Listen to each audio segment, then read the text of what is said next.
WisconsinEye's Campaign 2022 programming is sponsored by Wisconsin Counties Association, Quick Trip, Wisconsin Hospital Association, and Wisconsin Operating Engineers Local 139. To support programs like this, please consider a tax-deductible donation at wisci.org/donate or by texting WisCi to 44321. Hello and welcome to Newsmakers. I'm your host, Lisa Pugh. It will go down in history as a midterm election with record campaign spending and intense negativity. Tuesday's election for governor and U.S. Senate, as well as other statewide races, have the potential to shape Wisconsin's future on issues like election administration, abortion policy, education. Here to talk to us about what to expect tomorrow and all the predictions are Democratic Party Chairman Ben Wikler and GOP Party Chairman Paul Farrow. Thank you both for joining us. Thanks for having us. All right, we talked about this as the peace talks here, so we're going to get started this way. All right, how are you feeling heading into the election tomorrow? My friend Sarah Rodriguez, who's our lieutenant governor candidate, coined the phrase nauseously optimistic. That's exactly how I'm feeling. And you? I like that one. I think that's pretty good. I was going to say cautiously optimistic, but I kind of like that nauseously optimistic. That's about right. Are you both a little tired at this point? I think there's a lot of adrenaline working its way through the system, so at a certain point I'll look down and realize I've gone way off the edge of the cliff like the Roadrunner, but right now... You talked about Red Bull. Yeah. Is the drink of choice tomorrow night? Red Bull is a drink of choice. Caffeine, got to keep us going. Same thing. I think we're just right now running on the clock. My team laughs. I have a countdown clock on the phone that's telling me what hour and minute we have till 8 o'clock on Tuesday night. And so everybody checks in on that. So we actually think it'll be done on Tuesday night, midnight. We're going to know all of these results. I would be completely unsurprised for this to be a very early Wednesday type situation. Yeah. And it could be after that. Voters can cure their ballots until 4 p.m. on Friday. So if there's, if this is in double overtime, this could last well into the end of the week. When do you think we'll know? I think we'll have a good idea early Wednesday morning. We'll see what the numbers are and see what's going to be happening now. But I think when you look at the election system, things are in much better shape than they were 2 years ago. I think we're going to see the good numbers come through and be confident that we've got a process that works this time. Right. Well, we talked before the show a little bit about the latest Marquette poll, and those results confirm what we already knew. These are nail-biter races. Let's take a look at kind of those latest numbers. In the governor's race among likely voters, 48% tied between both candidates, incumbent Governor Tony Evers and Republican challenger Tim Michels. The independent candidate, Joan Beglinger, who has dropped out but remains on the ballot, came in with 2%. And then in the U.S. Senate race among likely voters, Ron Johnson supported by 50%, Mandela Barnes by 48%. Do these poll results make you nervous, give you confidence, or are they irrelevant going into tomorrow? They do matter. I mean, what they tell every voter is that they could be the person who tips this entire thing. The striking thing for me is, if you look back in history, the president's party almost always loses in the midterm. The last time a Democratic candidate won a governor's race with a Democratic president was 1962 by a single percentage point, when JFK had 65% approval ratings after the Cuban Missile Crisis. So the fact that it is tied is a miracle, and it means that this is the time for people to cancel their plans, call in sick, teach their kids to make their own food, and knock on doors until the polls close on Election Day. The poll results, what do they mean to you? Yeah, I would say the same thing. When you look at the polls, they're a snapshot. They're trying to capture the essence of what's going on.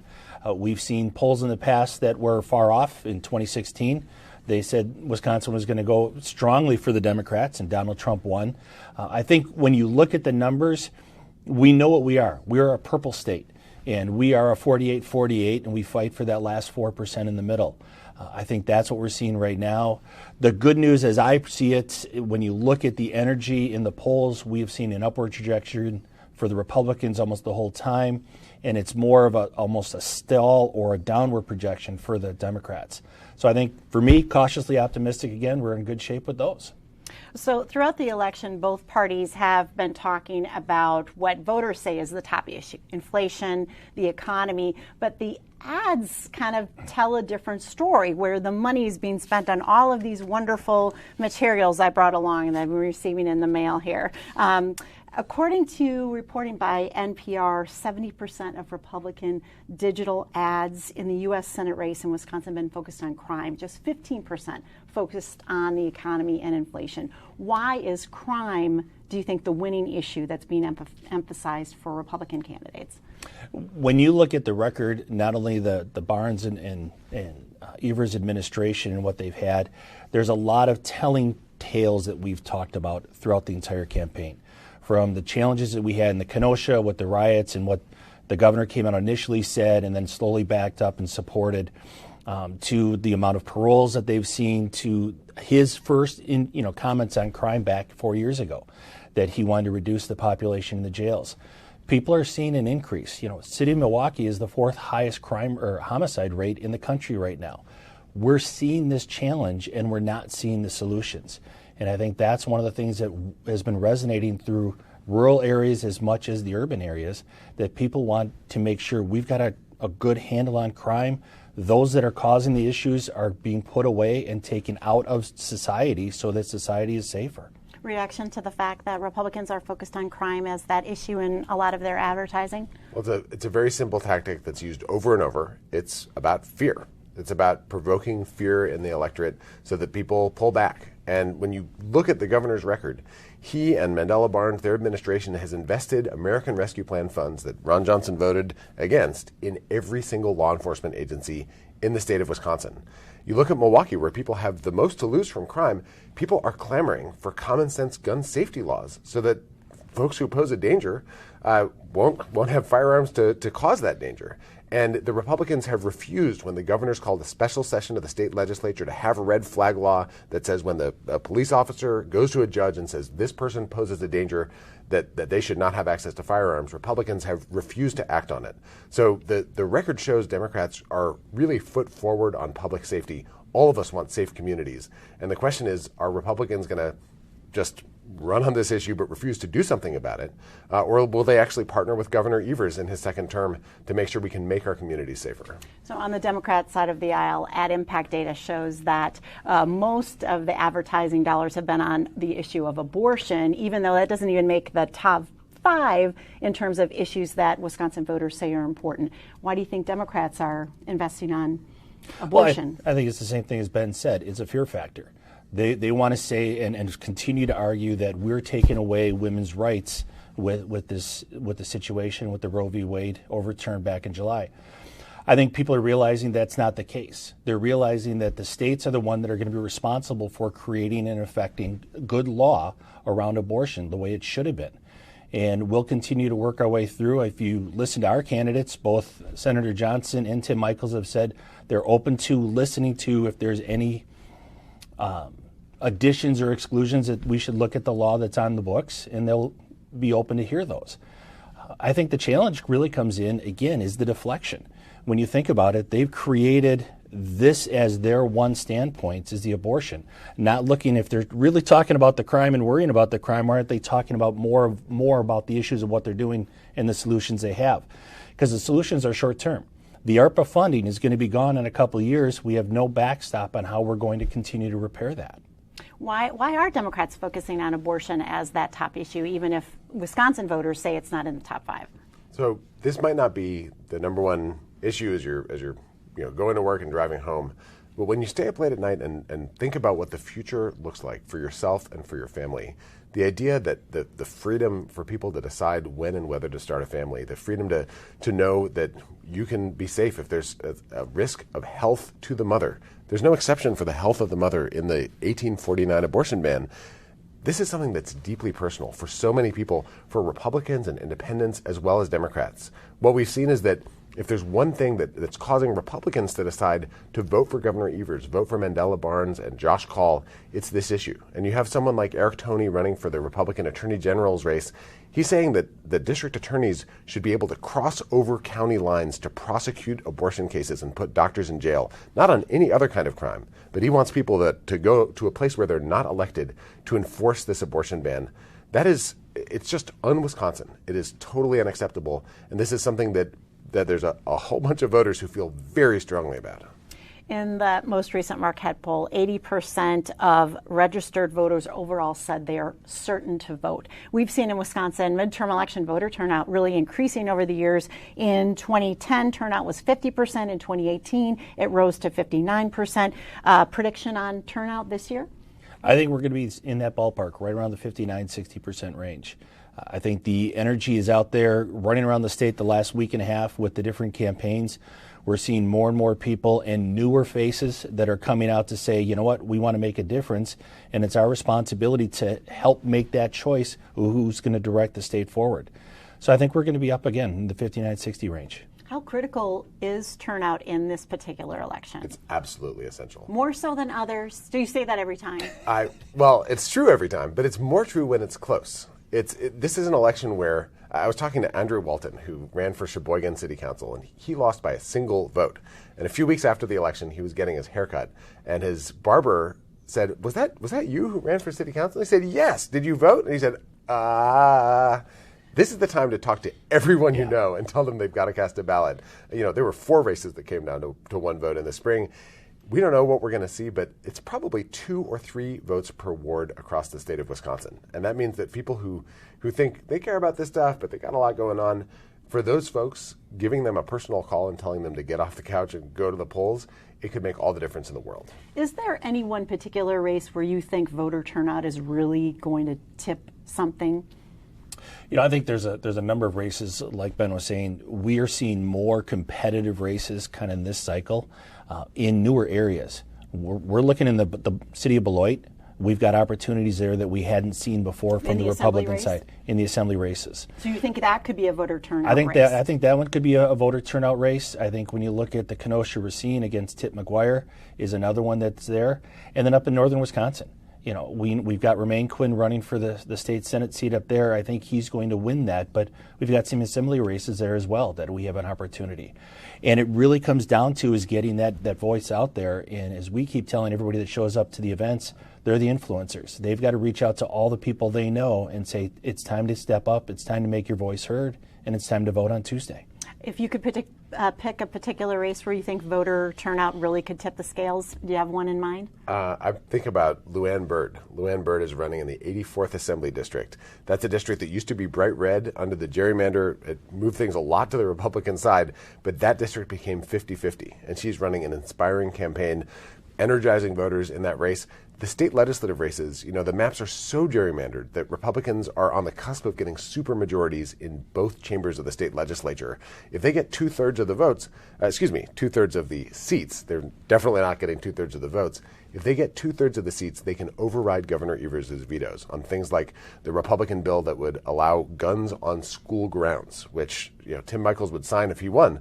But Republicans could make that a law if they get the supermajorities. Almost no Wisconsinites think that's a good idea.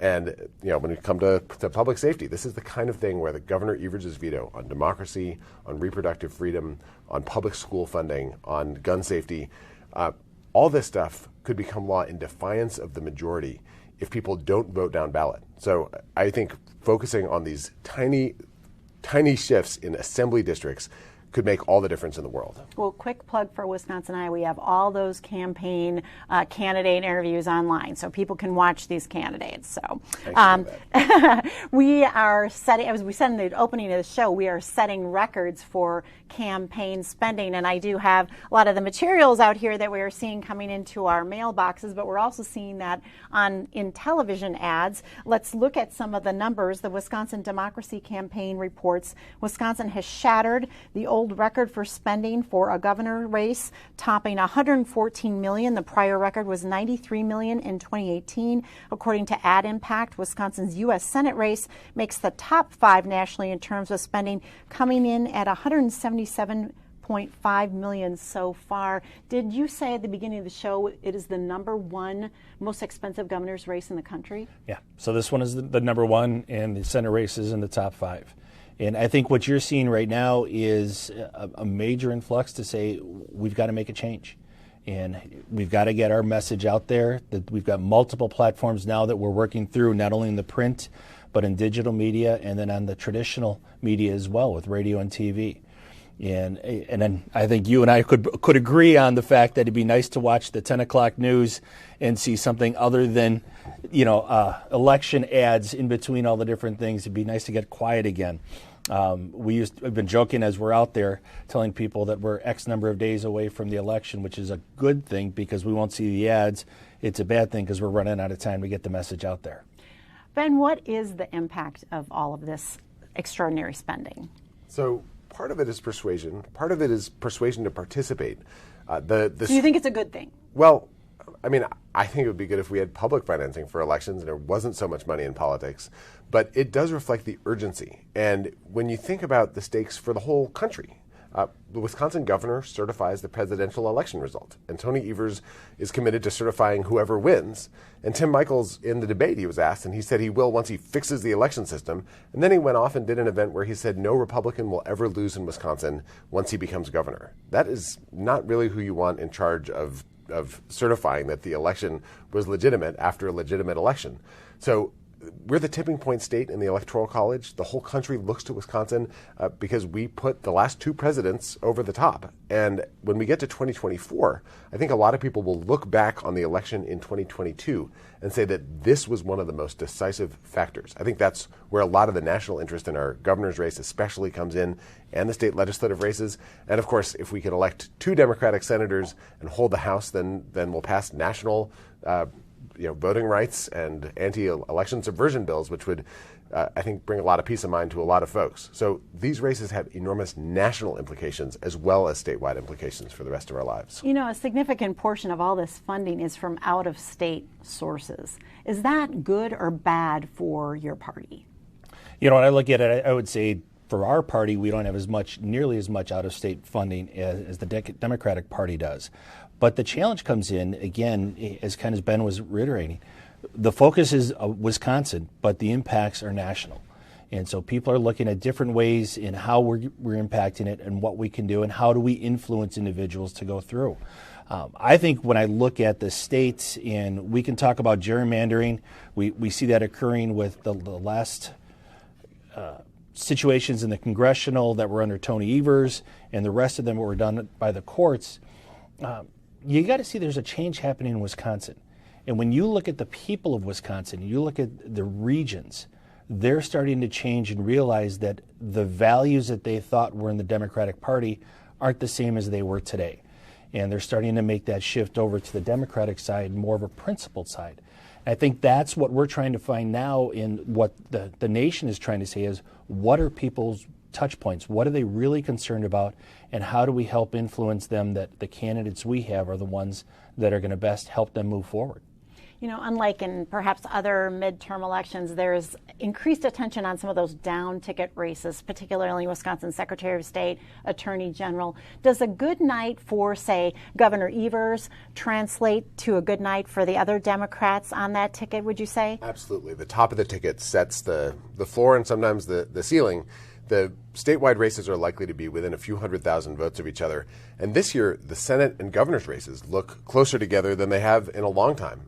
To the point you asked about earlier, the biggest donor on either side in any race in this election in Wisconsin is a guy from Connecticut who has put in, I think, about $15 million. His name is Tim Michels. He decided to run for governor in the state of Wisconsin. But there's an enormous amount of money coming in there.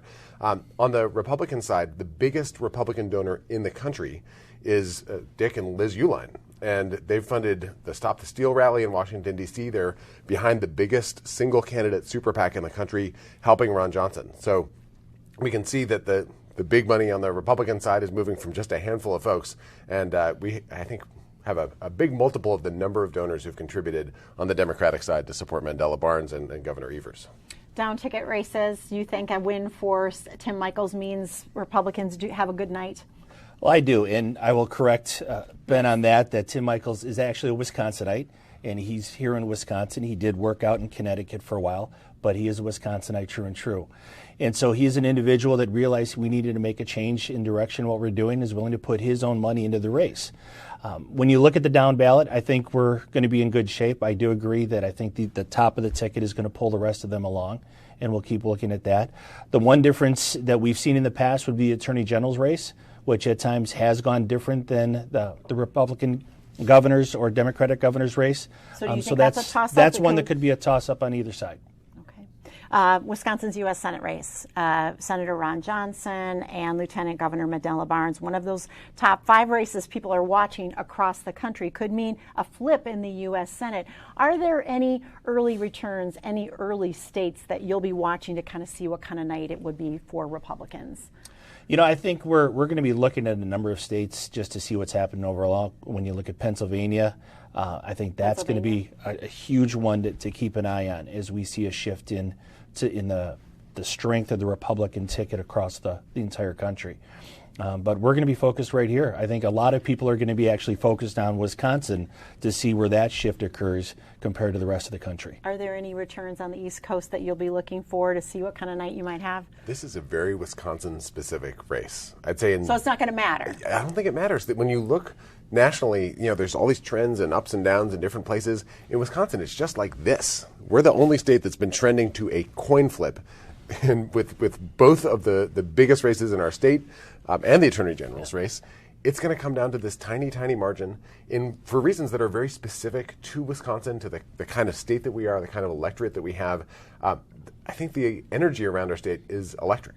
And I think the turnout will be explosive, I think, for both sides. So you won't be looking at Georgia, North Carolina, Pennsylvania? I mean, I'll be very interested because obviously I want to win a Senate majority. So I hope they win all those places. But I don't think that they predict what's going to happen here. Right. The factors in this race are so specific. Ron Johnson is really an outlier among the Republican caucus. He's the guy who wrote the tax cut into law that gave Dick and Liz Uihlein the $200 million in tax breaks, along with Diane Hendricks, his other biggest donor. It also gave millions of people that own a small business that same tax break. And so I think that's one of the things to keep in mind is we're going to parse and look at different issues like that. That is a decision that was made because the original bill only looked at C Corps and didn't look at S Corps. As an individual who used to own an S Corp, I would have been shut out of those breaks if he hadn't done that. There's a whole lot of high earners who are reclassifying themselves as pass-through companies so they can get that tax break. Refocusing on Tuesday evening, what are the odds that you got to have a little? What are the odds the state legislature achieves a supermajority? If you were going to put down some. If I had to put the predictions, I think that the Senate will probably get 22 seats. And looking at the races that are in there, there's a possibility to get 23. The Assembly is going to be tougher. It's a bigger hill. It's 66 seats that we need, 67, 68 to make sure. I think it's going to be close. There are those seats that I was talking about earlier that we're going to be watching throughout the night. If we see up tickets, the Tim Michaels team and Ron Johnson pull out a good win, which is a multiple point win, they'll be able to pull those individuals across, and we could see supermajorities. Are you concerned about that supermajority measure in the? Very concerned. There's one public model that looked race by race, and it found a 49% chance of Republican supermajority in the state assembly, and much higher than that in the state Senate. So I think that's a coin flip as well. As if we didn't have enough coin flips on election night. I will be knocking in these battleground state legislative districts between now and when the polls close. And folks, you got a lot of work to do. Well, yeah, we both do. Yeah. But I hope every voter knows they've got work to do too. Vote up and down the ballot. Yeah. This is the time. Early on, many people thought that the 3rd congressional district in the La Crosse-Eau Claire area was going to be competitive. Now, a lot of national analysts pretty much are predicting a win for Republican Derek Van Orden. Do you think that seat will for sure flip? Again, cautiously optimistic. For 26 years. So when we look at it, and I look at the candidate, Derek has done a phenomenal job the last 2 years getting across the entire district and talking with individuals up and down. We have seen that the Democratic Party has pulled a considerable amount of their funding out the last couple of weeks. They saw the numbers that are there. It's a chance for us to say, okay, folks, here's what we can do, and here's what the Republicans are going to be able to do for you. Since you've been under Democratic control for so many years, let's see what happens now as Republicans take control. If that seat flips, what would be the reason why? The main thing is that nationally, the momentum in House races has moved. So Democratic National Committee money is going to districts that Biden won by 10 percentage points. And this is a purple district, which is not at the top of the national Democrats' priority list. But if they took a closer look, Derek Van Norden's on probation for trying to bring a loaded gun on a plane. He was at the insurrection. He admitted to sexually harassing folks when he was in uniform in his memoir. And Brad Pfaff is just the kindest, most decent guy with agriculture running through his blood. He's a great candidate for that district. And I think, this is going to be a tough fight, and the spending imbalance is massive. But Brad is a tremendous candidate for that district, and I wouldn't count anything out. So we are, of course, living in an era of skepticism about election administration. What is your party doing to tell voters and supporters what to expect on election night and how to feel about how elections are run in Wisconsin? Well, I think over the last year, we've done a phenomenal job getting people to engage. When you look at what we can do for the election process, not only did we get some Supreme Court challenges that gave us certainty in what can be done and cannot be done during the cycle, but we also got our volunteers, observers, and then the inspection workers, the statutory individuals. We went from, in 2020, we went from 1,600 workers that we had signed up and nominated to over 5,000 in this cycle across the state. So we have more people that are willing to say, okay, we'll be the eyes and ears at the polls to see what's going on. I think as we look through the spring process, there was a lot of realization that things are running pretty well and we're in good shape. We heard report backs from individuals that working with the clerks, they'd ask questions, the clerks would answer. It was a good feedback, good dialogue that occurred. We know we've seen some challenges in the unfortunate thing that you saw in Milwaukee this past week. I think both of us could agree that's Absolutely. not what you want to see. Yep. But it also gives us the light to say, okay, now we're going to keep focus on what's going on. And I think there's going to be a brighter light that's going to be there. At the same time, I think people are going to realize we've got a pretty solid system. There's a couple of tweaks that we still have to work through, but overall we should be confident. You agree? The MIT Election Performance Index looks at every state. We were number 4 in the country in 2020. And what I've heard from other folks who are poll workers, when the biggest skeptics come in and actually work the polls and see how everything is triple checked, they come out of it with more confidence. And I think it's good for more people to learn how secure and effective our system is. We have 1,850 municipal clerks chosen from their communities because they love their communities, who make sure that we have free, fair, secure elections. I think people have the appropriate confidence that when they cast a ballot, it will be counted fairly and securely. If you could pick one race that you think will be the biggest surprise on Tuesday night, which race would it be? The biggest surprise? Maybe a sleeper nobody's talking about. I wasn't ready for that one. I think that the biggest one could be the Tip McGuire when we're looking at Kenosha the race.